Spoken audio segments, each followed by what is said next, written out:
স্ল্যাবে যদি কোনো পাঞ্চ করতে চাই তাহলে সেটা কিভাবে করব। তো স্ল্যাবের পাঞ্চ দেখানোর আগে আমি আবার 2D ড্রয়িং এ চলে যাচ্ছি।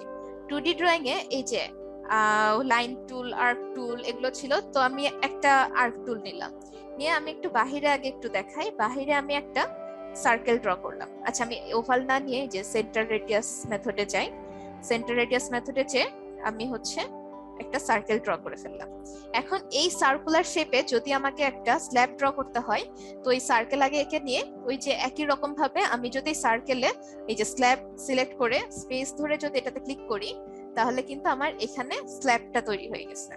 আমি একটু 3D তে চেক করি, এই যে আমার সার্কুলার স্ল্যাবটা তৈরি হয়ে গেল। তো এভাবে কিন্তু আমরা বিভিন্ন শেপের স্ল্যাব তৈরি করতে পারি। তো এটা তো আমি একটা সার্কুলার স্ল্যাব তৈরি করলাম। আচ্ছা, এটা রাখি। এরপরে আমি যদি এই যে এসপি লাইন দিয়ে একটা র্যান্ডম একটা কিছু ড্র করে এরকম একটা অ্যামিবা শেপ নিয়ে আমি এবার এখানে যদি যে স্পেস ধরি, তাহলেও কিন্তু আমার এই শেপের একটা স্ল্যাব ড্র হয়ে গেছে। আমি একটু 3D তে দেখাই, এই যে এভাবে আমার একটা স্ল্যাব ড্র হয়ে গেছে। তাহলে এটা আমরা দেখলাম যে বিভিন্ন শেপের স্ল্যাব আমরা কিভাবে ড্র করব। তো এটা আপনারা হচ্ছে প্র্যাকটিস করে ফেলতে পারেন। আমি একবারে আরেকটা জিনিস দেখিয়ে ফেলি, যে এটার পরে আমরা এই যে স্ল্যাবটা ছিল আগের যে স্ল্যাব, ওখানে আমি কিছু একটা পাঞ্চ করব। তো ওটার জন্য আমি এই যে ধরুন এখানে আমি একটা সার্কুলার পাঞ্চ দিব, আমি এখানে একটা সার্কেল আঁকলাম। ঠিক আছে, ফার্স্টে আমরা কি করতে হবে, একটা ওই যে স্ল্যাবটা ছিল ওটার উপরে একটা 2D সার্কেল ড্র করে নিতে হবে। এবার আমার এই স্ল্যাবটা সিলেক্ট করতে হবে, যে কোনো একটা নোডে যাব। এখন আমাদের আর দুইটা অপশন, যেটা এই দুইটা একটু খেয়াল করবো, থার্ড অপশনটা একটু দেখুন, যে সাবস্ট্রাক্ট ফ্রম পলিগন। তো ওইটা ক্লিক করার পরে এটা কিন্তু এখন আমার ক্লিক করা আছে, ঠিক আছে। এখন কি করবো, আমি স্পেস ধরে এই যে সার্কেলটা এটার উপরে ক্লিক করব। এখন কি হলো, এই সার্কেলটুকু কিন্তু এইটা থেকে সাবস্ট্রাক্টেড হয়ে গেছে। আমি এখন একটু 3D তে চেক করি, ওই যে দেখতে পারবেন এখানে আমার স্ল্যাবটা সাবস্ট্রাক্টেড হয়ে গেছে। আমি একইভাবে উপরের স্ল্যাবটার জন্য একটু এই ইয়াটা দেখাই, সেটা হচ্ছে, আচ্ছা আরেকটা কাজ করা যাবে, এই যে সার্কেলটা আমি এখানে কাজ করেছিলাম ওটাই আমি কপি করে উপরের ফ্লোরে নিয়ে গেলাম। সার্কেলটা কপি করার পরে এখন আমি এখান থেকে এই যে সাবস্ট্রাক্ট ফ্রম পলিগন এই অপশনটা নিব, নিয়ে স্পেস ধরে আমি এই সার্কেলের উপরে ক্লিক করব। তাহলে এই পার্টটুকু আমার কিন্তু সাবস্ট্রাক্টেড হয়ে গেছে। এই যে আমি দেখাই, এই যে উপরে দুইটা পার্ট সাবস্ট্রাক্টেড।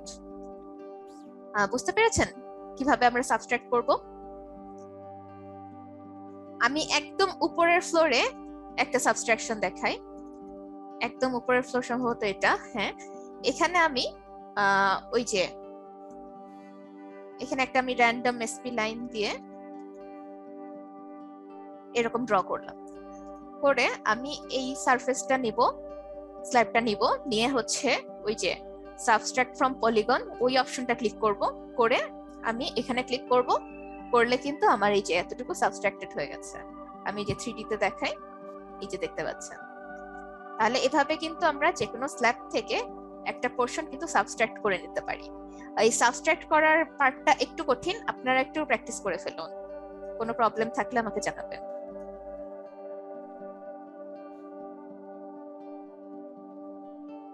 আমি এটাকে হচ্ছে ফার্স্টে এই যে এইটার যদি মিড পয়েন্ট চিন্তা করি, এটা হচ্ছে এখানে আসবে, ঠিক আছে।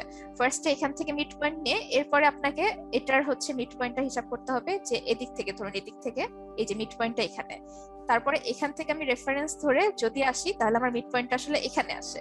তো মিড পয়েন্ট থেকে একটু সরে গেছে, যদি আপনি মিড পয়েন্ট নিতে চান তাহলে হচ্ছে এই দুই সাইড থেকে রেফারেন্স নিয়ে আপনি মাঝে মিড পয়েন্টে এটা বসাতে পারবেন। বুঝতে পেরেছেন? আচ্ছা আচ্ছা, এই পর্যন্ত যদি আপনারা প্র্যাকটিস করে থাকেন, আমি একটু সামনে আগাই তাহলে। এখন কথা হচ্ছে যে আমি এই যে রুফের স্ল্যাবে আবার চলে আসলাম, যে যেখানে আমি এই পার্টটুকু সাবস্ট্রাক্ট করেছিলাম। তো সাবস্ট্রাক্ট করার পরে আমার আবার মনে হলো যে আমি এটা এরকম রাখবো না, আমি আবার ফ্ল্যাট করে দিব। তো ওই কাজটা আমি আবার কিভাবে করব?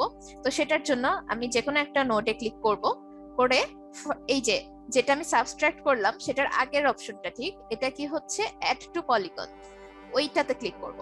ওইটাতে ক্লিক করে আমি আবার এই জায়গাটাতে আমি স্পেস যদি ধরি, এই যে এখন কিন্তু আমার পুরা সারফেসটা আবার হচ্ছে ওইটুকু কভার করে নিয়েছে। আমি এবার যদি দেখাই, এই যে ঠিক আছে। তো এটা ভিতরে যেমন করা যাবে একইভাবে কিন্তু বাহিরের দিকেও করা যাবে। তো বাহিরেরটা কিভাবে করা যায়, যেমন ধরুন আমি একটা সার্কেল টাইপ আমি এখানে যদি ড্র করতে চাই, ধরুন আমি এটার মিড পয়েন্ট নিলাম, নিয়ে হচ্ছে আমি এখান থেকে এরকম করে একটা সার্কেল, হাফ সার্কেল ড্র করলাম, যে আমি স্ল্যাবটাকে এখান থেকে নিয়ে এরকম হাফ সার্কেল করব। তো সেটার জন্য আমি কি করব, এই স্ল্যাবের নোটটা নিব, নোটটা নেওয়ার পরে এই যে অ্যাড টু পলিগন যে অপশনটা, এটাতে যাব, যে আমি এই সার্কেলের উপরে স্পেস ধরে ক্লিক করব, করলে কিন্তু আমার এখন স্ল্যাবটা এটা সহ নিয়ে নিয়েছে। আমি একটু এখানে দেখাই, এই যে আমার স্ল্যাবটা কিন্তু এখন এটা সহ নিয়ে নিয়েছে।